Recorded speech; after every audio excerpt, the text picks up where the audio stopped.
Salam, peace be upon you. Now, with that foundation under our feet, we arrive at part 36. And this part is one of the quietest, most powerful rules in the whole compiler, because it tells us the difference between a theory and a list. It tells us the difference between we wrote down everything we saw and we actually found the structure that generates what we saw. So let us say the mandate out loud, clearly, in plain language. A theory that cannot compress is not a theory. It is a list. And in the Holophase program, we do not worship lists.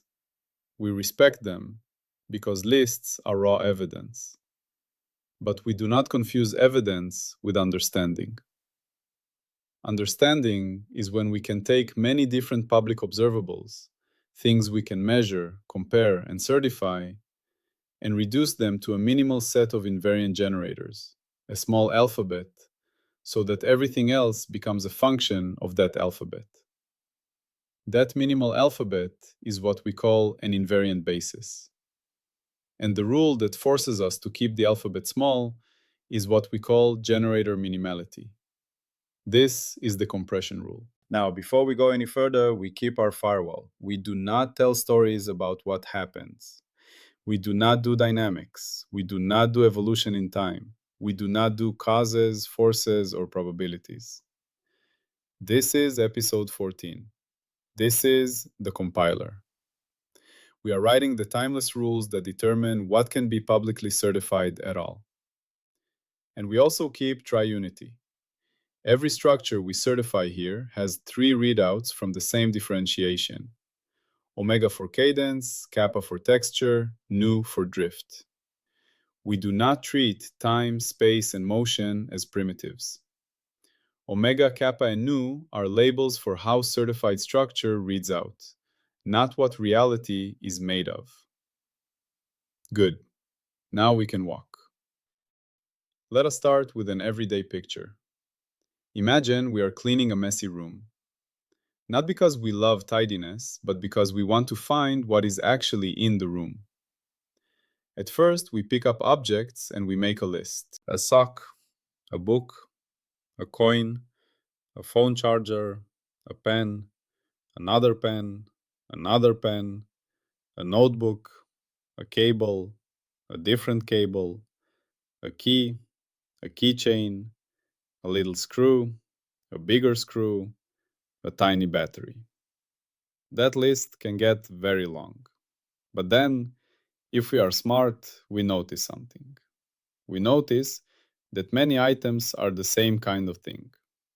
Those pens are not 3 different mysteries. They are instances of one class, pen. Those cables are not separate universes. They are instances of cable. So we compress the list by creating categories: pen, cable, key, screw, and suddenly the room becomes legible. We did not lose information. We gained structure. That is the first kind of compression, removing redundancy in our descriptions. But part 36 is not just about grouping similar things. It is deeper. Because in physics, and in any serious language of structure, many observables are not just similar. They are actually the same information wearing different clothes. They are the same content expressed through different coordinates, different gauges, different cuts, different windows, different notations. If we cannot recognize that, we will keep inventing new observables that are just old ones renamed. So part 36 installs a harsh rule. If we claim we have found a new public observable, we must try to compress it into the existing invariant basis. If it compresses, it is not new structure. It is reparameterization. If it does not compress and it is still admissible, then it is not just a new measurement, it is a falsifier of our current basis. It forces basis expansion. That is how science grows without becoming a junkyard. Now let us anchor this inside our compulsory toolchain because episode 14 requires it. We say it as one line, clearly, as a spell we are not allowed to break. License window, then passport and coherence and identifiability, then nmax and uncertainty, then local lift, then cuts if needed, then excisions, then certified domain D, then A equals D phi tilde, then finite jets up to nmax, then invariance collapse, then topology and defects, then invariant bases, then stability and entities, then scale certification, then escape test, then handoff. Part 36 lives right where that line says invariant basis. We are building the alphabet that everything else must spell with. Now we define the mission in human language. Our mission is to construct a minimal set of invariant generators so that every admissible observable compresses into them. And we do this without introducing new primitives. We only extend the basis when a certified observable refuses to reduce, and we can prove that refusal. Now we need to say what counts as a generator in this layer. A generator is not a thing. In Phi0 language, we do not grant ontology like that. A generator is a certified token that survives invariance audits and can generate other certified tokens by explicit functions. It can be a number, like an integer charge. It can be a class label, like a homotopy class. It can be a derived geometric token, if it passed part 35. But it must be public. It must be invariant, and it must be typed. We must say where it is defined and where it is not. Now let us build the gates. But we will do it in the simplest everyday way. Think of a recipe. If we claim we can bake every cake in the world using only 3 ingredients, we must prove 2 things. First, those 3 ingredients must be real ingredients, not imaginary words that change when we rename the kitchen. Second, every cake must actually be bakeable from them, not just the cakes we like. And third, we must make sure we are not secretly using a 4th ingredient and pretending we are not. That is exactly what our gates do. Gate 1 is the invariance gate. Gate 2 is the basis equivalence and minimality gate. Gate 3 is the guard and domain declarations gate. Now we walk through them in story form. Gate 1, invariance. We take each candidate generator one by one, and we stress test it under every admissible redescription. We shift phi by a constant. Phi goes to phi plus c. We remind ourselves that absolute phi is mute, only differences matter. If our generator changes when we add a constant everywhere, it is not public structure. It is a bookkeeping artifact. We shift the lift. Phi tilde goes to phi tilde plus 2 pi times an integer, or plus a constant where allowed. If the generator depends on which lift we chose, it is not public. We move the cut if cuts exist. If moving the cut changes the generator, it is not public. We change the chart, meaning we reparameterize our local coordinates derived from jets. If the generator is real structure, it survives that change. The labels may change, the representation may change, but the content must remain. Gate 1 is simple. If your generator changes when we merely rename and rebookkeep, it is not a generator, it is noise. Gate 2, basis equivalence and minimality. This is the heart. We must show sufficiency and minimality. Sufficiency means take every admissible observable in the domain we care about and reduce it to a function of our basis. We do not say it probably reduces.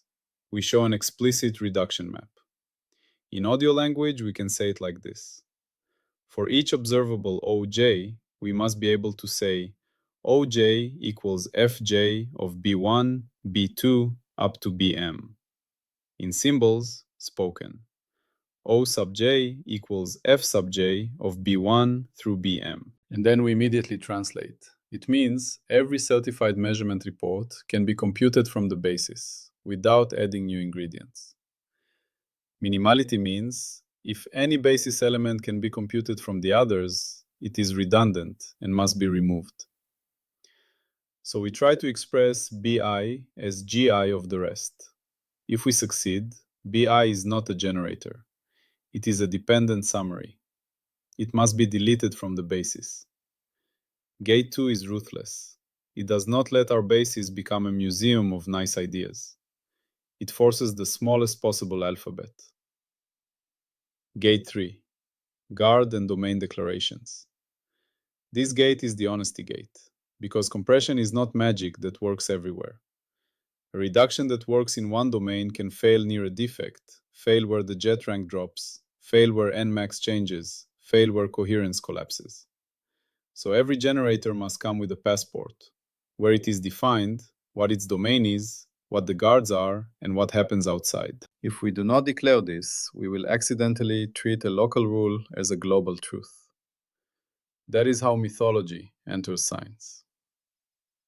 So gate 3 says, write the domain, write the guards, write the failure mode.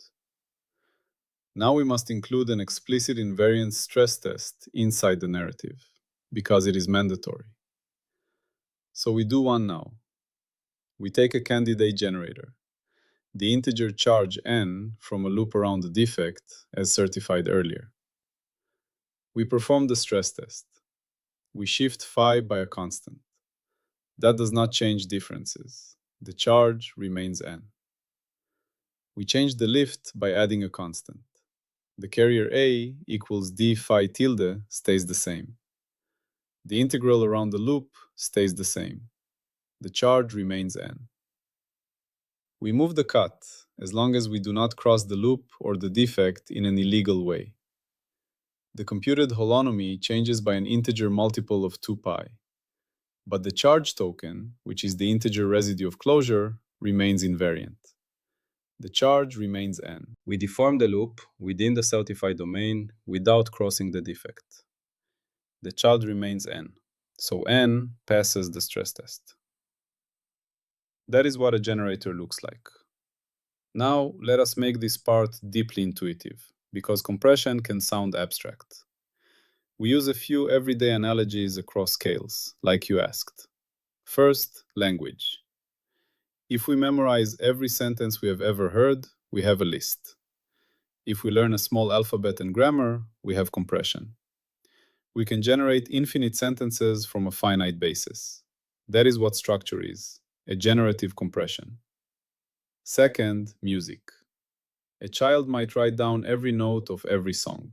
That is a list. A musician learns scales and chords. Now thousands of songs compress into a few chord progressions and transformations. The chords are a basis. The songs are functions of the basis. Third, maps. If we store every possible route between every two houses, we have a list. If we store the state network once, we have compression. Every route is generated by the graph. The graph is the basis. Fourth, chemistry. Before a periodic table, substances look like endless variety. After we identify elements, compounds compress into combinations of elements and bonding rules. The elements are generators. Now, in Holophase, our elements are not atoms. Our elements are invariant tokens, jets, topological charges, defect classes, derived geometry tokens, and so on. Whatever survives invariance and compiles properly. And part 36 is telling us we must keep pressing until we find the minimal periodic table for whatever domain we are in. Now we state the prediction, but we do it in the episode 14 way. Prediction without dynamics. Our prediction is not, this will happen tomorrow. Our prediction is a forbidden-ness footprint. If compression is true, redundancy collapses, meaning many different ways of reporting observations will reduce to the same basis content. So what cannot be certified if part 36 is true? We cannot certify an endless zoo of fundamental observables that are all independent.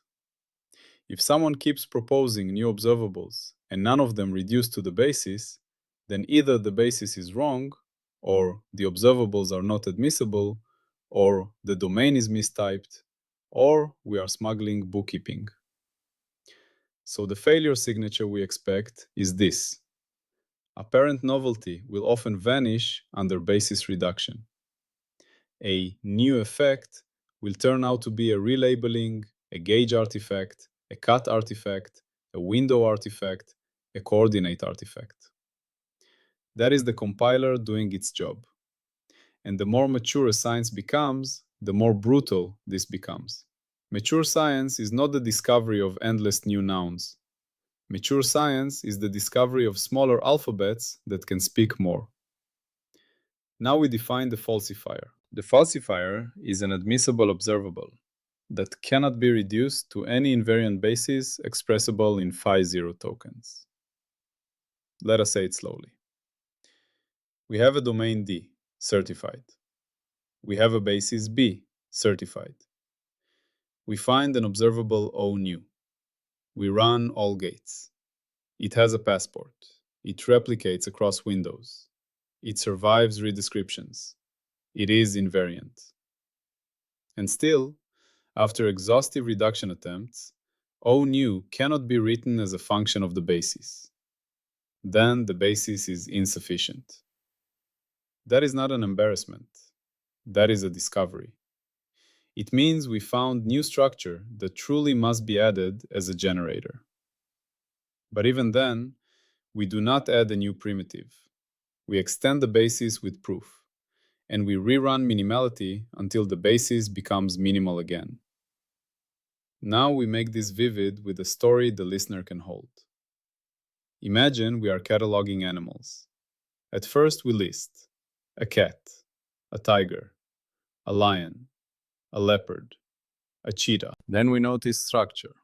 These are all cats. We compress to feline plus variations. But then someone brings a platypus, and the platypus refuses to compress neatly into our existing basis of mammal versus bird versus reptile. It lays eggs like a bird, has fur like a mammal, swims like an otter, has a bill. The platypus is an incompressible observable relative to a crude basis. So what do? We extend the basis. We refine our classification. We discover deeper structure in evolution and genetics. Now the platypus becomes compressible again, inside a richer basis. That is how Part 36 wants science to behave. Not by denial, not by fantasy, but by disciplined basis expansion. Now we need an audit artifact, because episode 14 must leave ledgers, not vibes. So we produce the compression ledger. We will speak it as if we are writing it into the logbook. Audit artifact, compression ledger. Mission: certify an invariant basis and generator minimality for a chosen domain, and record all reduction maps and all failures. We do a clean example that matches episode 14's firewall. We avoid dynamic storytelling, but we can use static structural tokens. So we choose a certified domain with defects and loops. Let the domain be D', meaning the region after excising defects, as we already do in topology parts.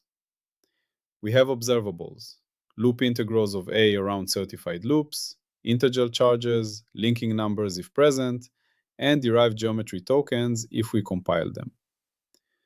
Now we propose a candidate basis. Candidate basis B. 1. The set of defect charges n1, n2, up to nk, one integer per defect class in the domain. 2. The set of linking invariants L12, L13, and so on, for multi-defect linking where it is certified. 3. A minimal set of derived geometry scalars, if any, that survive Part 35 gates in the same domain, such as a compiled interval scalar or curvature scalar, but only if they exist and are invariant and overlap consistent. Now we run gate 1, invariance. Charge integers survive cut shifts and lift shifts. Good. Linking invariants survive isotopy. Good. Derived geometry scalars survive admissible redescriptions and overlap. Good if they passed part 35. Now gate 2, sufficiency. We take an arbitrary observable O in this domain. For example, the holonomy around the loop gamma that encloses some subset of defects. We reduce it. Its value is the sum of the enclosed charges times the fundamental unit. Spoken. Integral around gamma of A equals 2 pi times the sum of enclosed integers, or in general, equals Q0 times the sum. So that observable compresses into the charge basis. Now take a more complex observable, the charge measured around the loop system that threads linked defects. If the only difference between two configurations is a linking class, then the linking invariant accounts for it. So that observable compresses into charges plus linking invariants. Now take a geometric report, like a derived distance between two nearby points, if we compile the metric. That reduces into the compiled geometry scalars, which themselves reduce into jets and topology by the compilation recipe. So it compresses into the basis, provided the compilation recipe is itself a reduction map from jets and topology. Now gate 2, minimality. We ask, do we really need all these generators? Maybe some linking invariants are functions of others. If yes, we remove the redundant ones.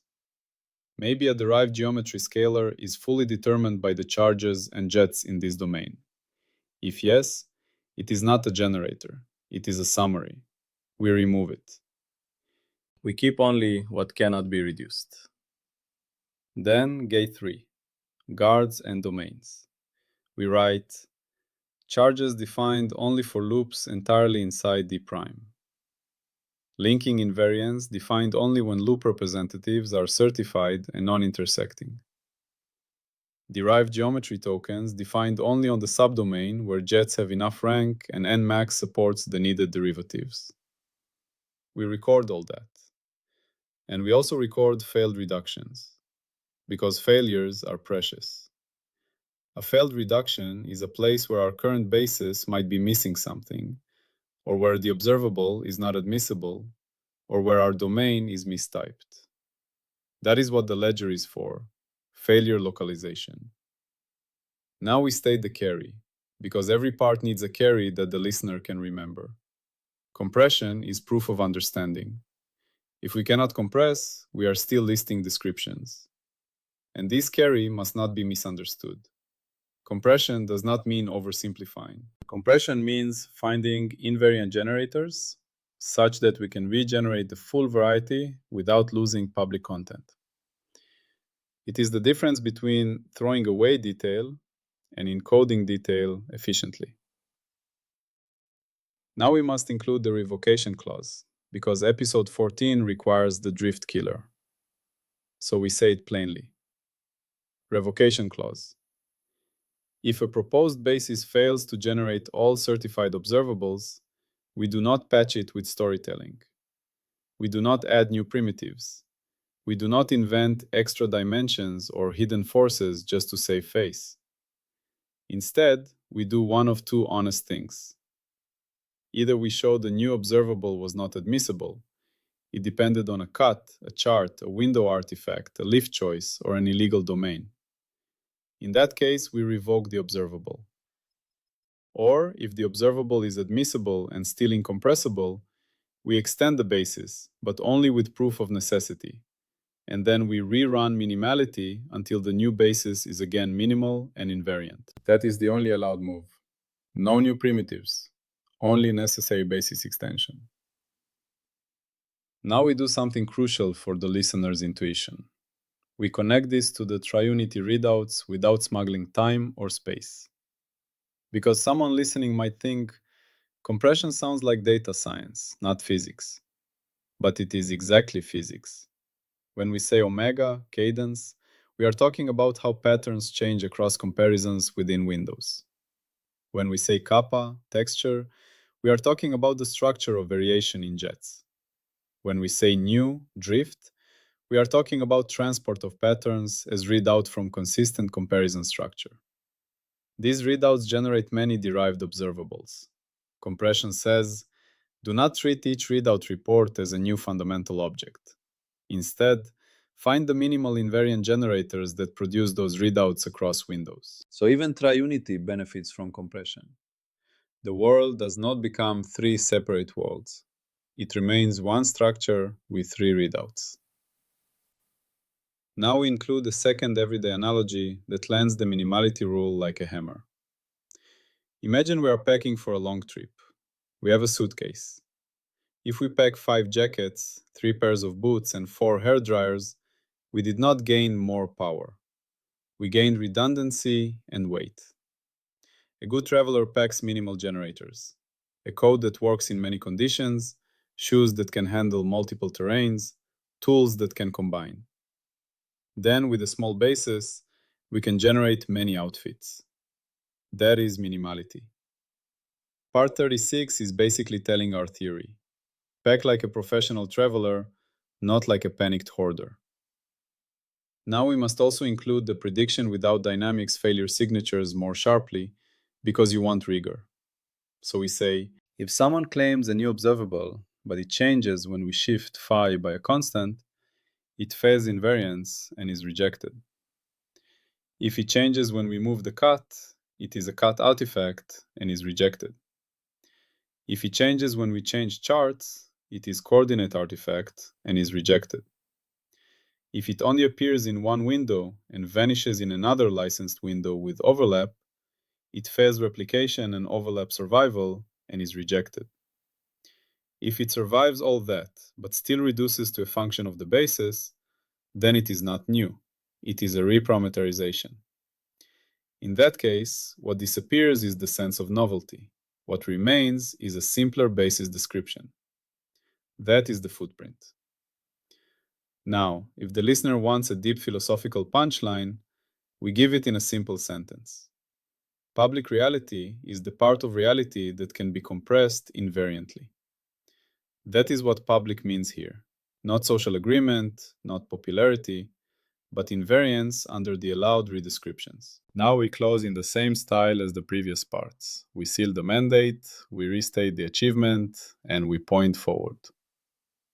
So we say, in part 36, we certify that the compiler must not only extract tokens, it must compress them into an invariant basis, and it must keep that basis minimal.